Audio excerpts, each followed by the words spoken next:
Well, let's deal with the Lakers ramifications piece of it first, short term and long. LeBron James, that window is a pretty narrow one, obviously. The man's going to be 40 years old.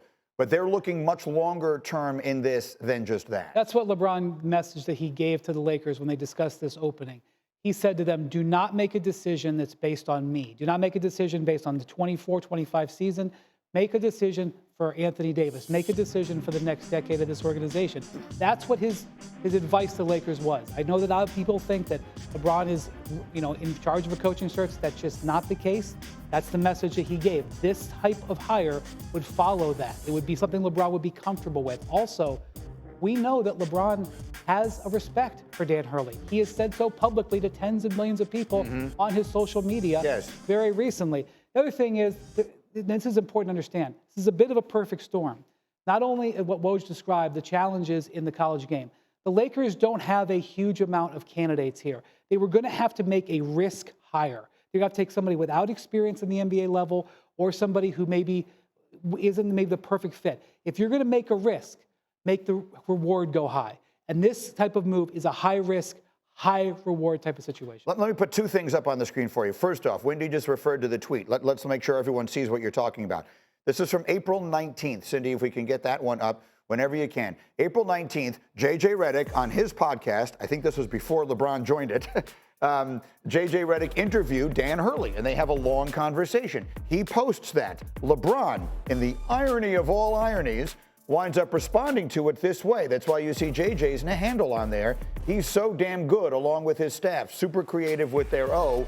Love it. So LeBron James telling J.J. Redick, who everyone thought was going to be his coach, that he loves Dan Hurley, who now may wind up being his coach. So there's that. Fascinating. Next, let me show you all the people who have coached the Lakers since Phil Jackson did, okay? This has been a revolving door since Phil Jackson left. You see all of these names. This is just going back 12 years. So some stability would be breaking the mold here, and it would be much desired, I would imagine, by everyone involved with the Lakers. So fascinating dynamics in all of this. UD, you have been shaking your head, Udonis Haslem, through a lot of this conversation, or nodding, I should say, through a lot of this in agreement, which I've heard. I'll remind everyone, you played with LeBron James in Miami. You know him extraordinarily well. You guys climbed the mountaintop together. What is your reaction to all this? Well, first, I will say this, Wendy. Two things can be true. Yes, he can tell the Lakers organization, this is a decision that I want you guys to look 10, 7, 8, 9, 10 years down the line. But he's definitely involved in the coaching choices. There's no way that LeBron James is not involved in who sits in that chair. One, shout out to the Lakers for finally giving people the opportunity to be there more than 2 or 3 years and actually, looking forward to some stability in that chair. But I will say this. With this situation, I love this situation because for me, the Lakers need to get back being uncomfortable. When you bring in somebody with an unfamiliar face, a guy that nobody knows, immediately you get people's attention and immediately you get guys uncomfortable in that locker room. And if the Lakers want to be considered a true contender back in the West and be mentioned in those championship conversations, they have to get back being uncomfortable. And that starts with making a move like this. You bring in a guy with energy. You bring in a guy with a lot of fire. It's not stale. You look at his track record. You look at what he did at Wagner. You look at what he did at Rhode Island. And then you talk about what he did at, UConn. He continues to be uncomfortable. He continues to put himself in uncomfortable situations. He's not getting comfortable. He continues to push himself and challenge himself. So I think he's looking forward to this challenge. And if the Lakers can get this thing done, I think this is a great move for them. UD knows this. You know this too, Udonis. When you play in a system, right? It's X's and O's. It's your strategy on the court, but it's also the culture. So when you talk about Dan Hurley coming to the Lakers, he is bringing a culture piece with him that he's going to try and develop there so that when the X's and O's happen to fail, the culture can come into play and your team is at the very least playing hard, selling out to their roles, playing for each other. Those type of things are huge. You know what it reminds me of? What was it, Game 2? Lakers-Denver. What did AD say after the game? It was something along the lines of, we have stretches where we don't know what we're doing on both ends of the floor. You remember when AD said that? He's like, we have stretches where we don't know what we're doing on both ends of the floor. When you're in a system, the chances of that happening are a lot smaller because the system is in place. So at least on both ends of the floor, on offense, you know you're supposed to move, you know you're supposed to cut, you know you're supposed to have quick ball movement, whatever the system is. On defense, X's and O's aren't exactly working, but you know you're supposed to play hard. You know how you're supposed to rotate. So that culture piece in the system for this Lakers team that struggled all season long, playing hard at times, that's going to be huge. Let's though be clear. This is a huge learning curve for any coach. 82 games. Part of being a great coach is understanding how to game plan for people. You have to learn the personnel in the league. And so staff is going to be important, and patience is going to be important. That it does take a little time. This is a major adjustment. But the one thing we talked about initially with Bronny James, were the Lakers a good fit for Bronny James? And I think even Rich Paul talked about this. Is it a place that puts a premium on development? The Lakers have not been a developmental program. They've been a win-now program, but they have developed players. Austin Reeves was an undrafted player who came in and has become, an outstanding NBA player.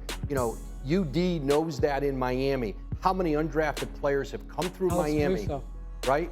Alex Caruso, another one in LA. Yes. That's the hallmark of the Miami Heat organization. You've got to find those guys in this NBA and develop them. That's how you are able to manage all this under the cap. And if you want to bring Bronny James in to play with LeBron James, and if LeBron James wants to play with his son, which I think organically, if it made sense, of course they want it. They have the 55th pick.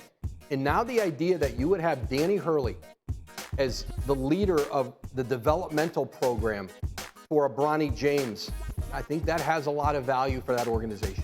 The number of ways in which this is interesting, it boggles my mind. I can't keep up with all of it. It's all well and good to say he's going to be their coach for a decade and build great, terrific. Hopefully that is exactly what happens. I know that's what they want. But they also have the biggest star in the sport and one of the greatest players in the history of the sport about to turn 40 years old. Is there anything in the short term, because we've talked about this, but this changes the dynamic, it feels like. Could you see any sort of roster changing in the short term beyond changing the coach here that could bring them closer to something in the short term before the culture kicks in? Yeah, listen, the Lakers are going to try to improve themselves this summer. Now, are they going to trade 3 first-round picks and their good young players for a 3rd star?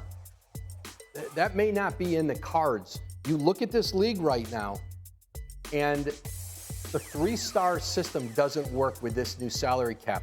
That doesn't mean they can't improve this group. Can they close the gap to be a legitimate championship contender?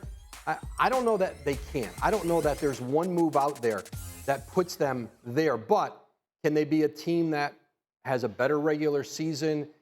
Again, there's going to be an adjustment. This is not – they're going to try to thread the needle here. Win as much as they can, whether LeBron James has 1 year left, 2 years left, assuming he re-signs in LA. Put AD in a position where he's competing at a high level, but also take a look at the longer view here. They think Dan Hurley can do both. And, you saw Billy Donovan come in Oklahoma City where he was expected day one. This is a championship team with Kevin Durant, Russell Westbrook, and maybe they nearly get there if not for a Klay Thompson Game 6, right? Yeah, so this isn't quite that. It's not a rebuild, but the Lakers see Dan Hurley as the best available coach out there. They see him as somebody who can be their coach for years to come. And if you're Dan Hurley, you want to see that reflected in the years in the contract, the money in the contract, and I'm told he's going to see that. And as you just reminded us, oh, by the way, LeBron actually can become a free agent here. We should not expect this. We should expect him to view this favorably, right? We should not expect anything other than that. I would think so. I think this would fit the criteria that he would say. The Lakers absolutely can improve. And while everybody talks about definitely the Western Conference is jammed with talent, the margin between being in 7th place and being in 3rd place is very small. Yeah. If you can improve those margins a little bit, the Lakers can make a move here. Remember, the Dallas Mavericks were not that far away from where the Lakers were a year ago. Mm-hmm. They had the 2 stars in house, and they sort of worked on their role players, and Jason Kidd had a tremendous year. It's not ridiculous and unreasonable to think that the Lakers can move up with the 2 stars and the players that they have and make themselves more of a contender. I'm on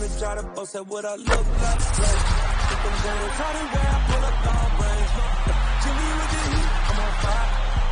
The CDA on the list.